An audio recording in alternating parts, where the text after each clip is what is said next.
No capítulo anterior, Caim descobriu que iria acontecer uma guerra no 11º andar. Exterminou um grupo de pessoas que estavam seguindo ele para roubá-lo e conseguiu juntar todos os materiais para criar a chama da vida com a Fênix. Opa, como é que vocês estão? Tudo bom com vocês? Essa é a continuação de uma obra que a gente já tem aqui no canal. Se vocês quiserem uma próxima parte, já sabe, né? A bebê Fênix feliz, toda alegrezinha. A Fênix falando: minha filha mais nova está apegada a seu ovo enquanto esteve fora. Essa frase é errada em todos os jeitos possíveis. Prota pensativo fala que deve ficar vindo visitar de vez em quando o 11º andar depois de terminar sua missão aqui. A Fênix fala que agora devemos começar. Não dá para ver, mas o ovo tá aí no meio desse fogo. A Fênix vendo o ovo crescer fala que é raro eles ficarem tão grande antes mesmo de chocar. Será que é um dragão místico? O ovo do Prota começa a brilhar, fica verde com umas listras nele. Os dois ficam encarando o ovo, passa um bom tempo olhando e nada. Prota olha pra Fênix, ela olhando sem entender nada, fica pensativo no que diabos está acontecendo aqui. Prota pensativo, cadê meu bicho?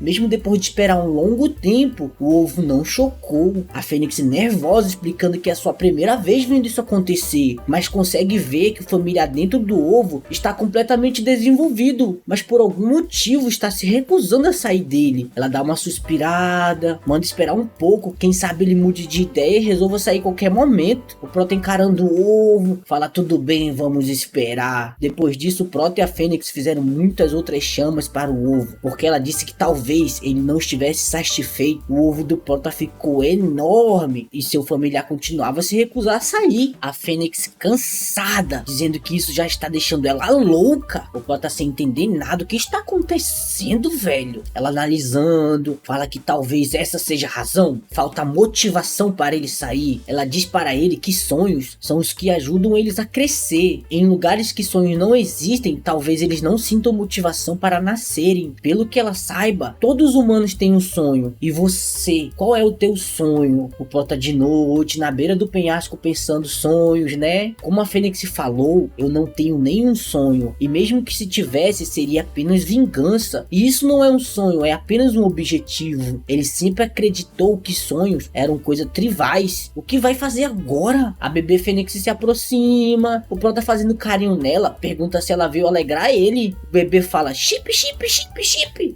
O Prota: entendi. Então você está dizendo que seu amigo só está dormindo. Então não preciso me preocupar. Eu acho que tá chocando é um baiano dentro desse ovo aí, hein? O Prota tem uma ideia brilhante. Se é de motivação que ele precisa, tudo que eu preciso fazer é fazer ele não precisar mais disso. Que ideia, Prota, você é inteligente. Vai continuar dando mais chamas até ele ficar satisfeito, dando uma risada maligna, falando que isso deve funcionar. Vai dar energia das 3 outras bestas lendárias também. Diz que vamos ver se ele vai conseguir ficar dentro daquele espaço até que a barriga dele exploda. Um dia ensolarado, sem sol. O Prota andando de boa, bate de frente com uma pessoa de capuz, perguntando se ele é o senhor Caim. Ele tira sua capa, ficando de joelhos com um sorrisão na cara. Fala que é Iano. Veio entregar uma carta do senhor Punch e da senhorita Edora. Não tinha muito escrito na carta, apenas que a tribo tinha algo importante para fazer. E como Punch e Edora eram parte da realeza, foram chamados de volta. E eles pediram desculpas por não ter avisado até agora. E disseram para ele não se preocupar, que assim que acabar, vão voltar a segui-lo. O Prota com um sorriso na cara, lendo a carta, pergunta se Punch e Edora estão bem. Iano suspirando fala que sim, especialmente o senhor Punch. O Prota pensativo fala: ele continua o mesmo de sempre então. Iano pergunta se tem algo preocupando ele. O Prota pergunta o porquê. Iano diz que a princesa falou que mesmo você sendo perfeito do jeito que é, se precisasse de ajuda, era para dar um jeito de ajudá-lo. Dando uma risadinha, fala que pode ter essa cara de idiota, mas é herdeiro dos médiums. O Prota pensativo, ele tem o poder de um médium. Isso quer dizer que ele tem o poder de previsão. Eu pensava que médium era cara que via espírito, não sabia que dava pra ver o clima também. Tribo de um chifre foi a primeira a aparecer na torre. Desde o começo sempre foi a mais forte. Muitos fatores ajudaram a manter isso, sua força e política de neutralidade. Mas tinha um fator mais importante ainda: os médiums, conhecidos como os profetas. Eles são capazes de se comunicar com um Deus que a tribo de um chifre segue. Pensativo, sabe que o dever do profeta é ouvir a palavra de Deus coelhos e passar para a tribo. Não se sabe muito deles, apenas que suas mensagens são miraculosas e precisas, e para proteger eles de quem quer usar esse poder, a tribo deixa a identidade deles guardadas em segredo. Yano, suspirando, fala que sabe o que ele está pensando, mas ele não é tão incrível assim. Ele diz que não é o único sucessor, mas não é como se sua habilidade fosse fraca também, e pede uma chance. Deixe-me tentar. O Prota pensativo lembra do bracelete do seu ovo. O Prota conta toda a história para ele. Yano fala: então você está dizendo que quer usar o poder de inspeção da senhorita Edora? Yano fala que só tem um jeito, então é se ele for a tribo com ele. O Prota pergunta: ué, mas a tribo não está no meio de coisas importantes agora? Fica pensativo: é verdade, é importante mesmo, né? Dando uma risada, fala: mas aquilo não tem nada a ver com isso. E tem os anciões querendo conhecer você também. Vai ser como matar 2 coelhos com uma pedrada só. O Prota olhando: será que dá pra confiar nesse cara? Pensativo, a tribo de um chifre está há muito tempo na torre, então devem ter muitos segredos escondidos. Yano fica assustado com o tamanho do ovo do Prota, falando que mesmo que ele tenha avisado, ainda é inacreditável. O Prota se aproxima, falando que está pronto para ir, mas como vamos chegar na localização da tribo? Porque ouviu dizer que eles não gostam de estranhos com seu cabelo roxo e um único chifre. Eles possuem muito talento e aptidão física natural. A tribo é conhecida por ser isolada, exceto quando seus membros ficam adultos para serem provados subindo a torre. Não só isso, mas eles também não fazem troca com pessoas de fora.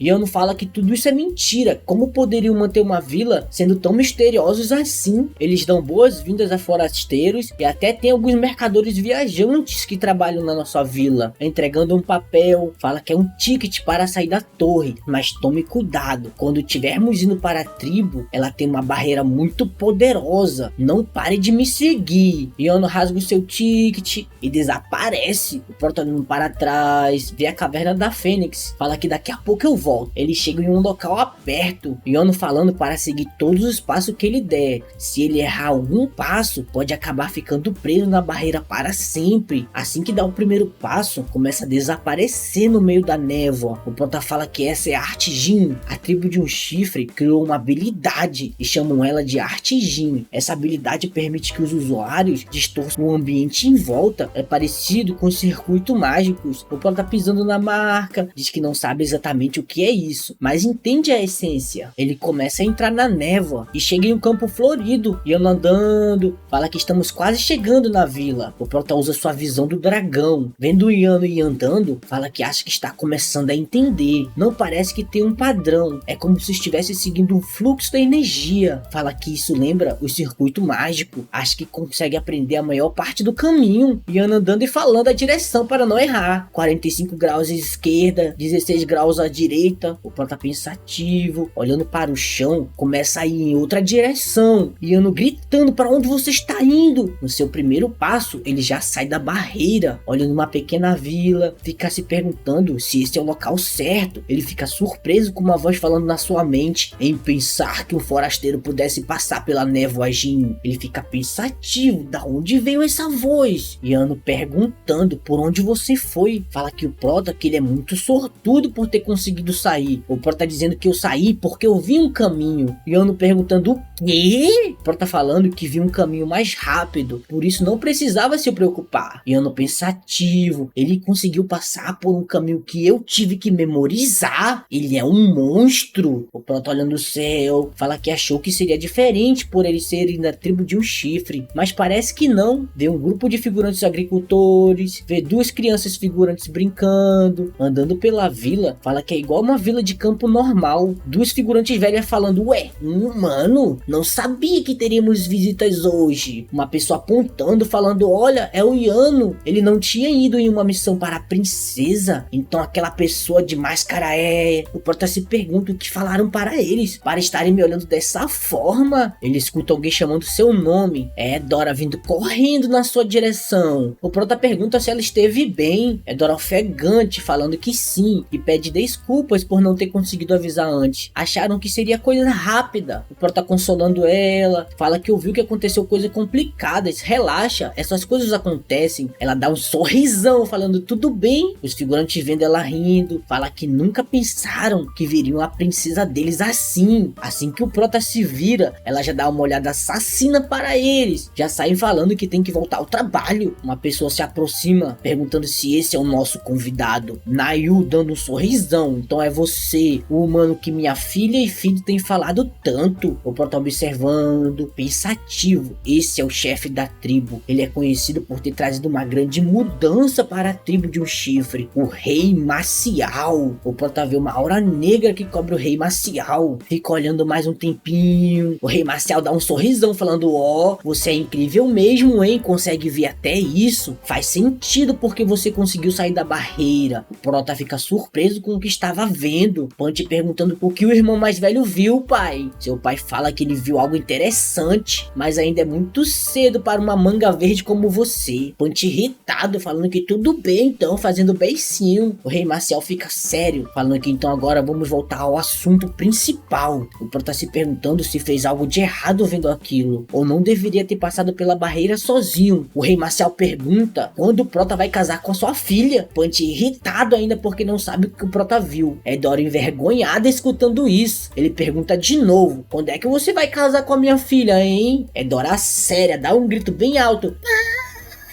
O Rei Maciel pergunta se ela esqueceu a tradição da sua família. Quando achar um cara bom, case com ele. E pelo que observei, ele é bom o suficiente para entrar na nossa tribo. Punch segurando Edora para ela não esganar o seu pai de tanta vergonha que está sentindo. O Rei Maciel falando que faz muito tempo desde que tiveram convidado. Não vamos deixá-lo em pé. Chama eles para entrarem enquanto toma um copo de chá. E aqui está o nosso Prota, que não ia ficar de pé, mas está de joelho esperando. Ele pensa fala que o interior desse lugar é inesperadamente simples. Ele escuta alguém falando desculpa pela demora. É o Rei Maciel dizendo que demorou para colocar essa roupa, já que faz muito tempo. E o Prota diz que fica boa nele. Ele começa a se gabar, falando que essas roupas deixam ele bonito. Se lembra da época que fazia as garotas chorarem? Todos reunidos, diz que agora podemos começar. O Rei Maciel falando, o melhor novato que alcançou o recorde nunca visto na torre, amigo do Espada Sangrenta e do Rabo de Raposa, um monstro que limpa todas as recompensas no andar em que passa, o Acumulador. E não podemos esquecer, o jogador que dizimou o grupo Arangue. O Prota, ouvindo isso, fica espantado e se levanta rapidamente, se perguntando como ele sabe. O Rei Maciel fica sério, mandando ele sentar. O Prota, com as perninhas bambas, se pergunta por que não consegue se mexer. O Prota fala que se enganou. A besta que viu dentro do Rei Maciel não era uma besta dormente, e sim uma besta que está solta e se escondendo atrás desse sorrisinho dele. Nervoso, fala que ele é realmente um monstro. Prota se senta de novo, fica só ouvindo o Rei Maciel falar que não tem nada para se preocupar. Os únicos que sabem a verdade não passam de 3 pessoas dentro da torre, e ele fala para irem para o assunto principal agora. Yano nos disse que o motivo de você estar aqui na nossa vila é aquela coisa grandona que está lá fora. É o seu ovo, não é? O Prota só confirma que sim. Nós pensávamos que fosse mentira quando eles nos disse isso, mas é bem impressionante. O Prota pergunta se eles vão conseguir encontrar alguma solução. O Rei Maciel fala que essa não é sua área, mas manda o Prota confiar nos seus anciões, já que eles têm bastante experiência. Os anciões voltam dizendo que conseguiram achar um caso similar a esse nos arquivos. Eles falam que na época o ovo descrito no documento tinha 4 metros de altura